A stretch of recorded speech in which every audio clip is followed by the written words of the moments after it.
Hi, I'm Branan Cooper. I'm the Chief Risk Officer here at Venminder, and welcome to Third Party Thursdays. Today we're going to focus on the pillars of third-party risk management.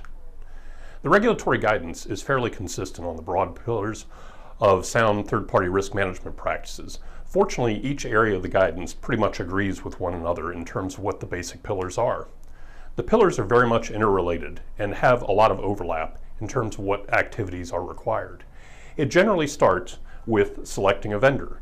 This needs to be a formalized process and needs to be included in your third-party risk management program so that you have a process for both approving and going through the appropriate steps of doing so. It then goes into risk assessment. Risk assessment is identifying all the potential risks of doing business with a particular third party. Intertwined with that are the necessary steps of due diligence documentation. In gathering due diligence documentation, you need to make sure it well informs your risk assessment process. Again, there's quite a lot of overlap between the two. Once you've completed that, and ideally have done all this prior to signing the contract, what you've learned through the risk assessment process will undoubtedly inform the ongoing monitoring activities. Ongoing monitoring really is a term that needs some attention because it needs to be tailored to the type of risk associated with that third party and the particular product or service they're performing.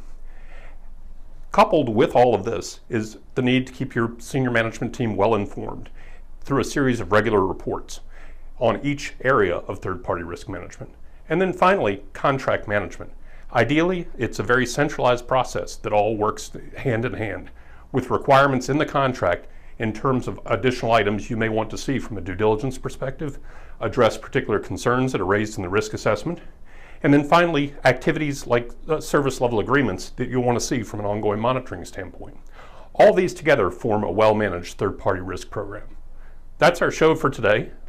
Look forward to seeing you next Third Party Thursday.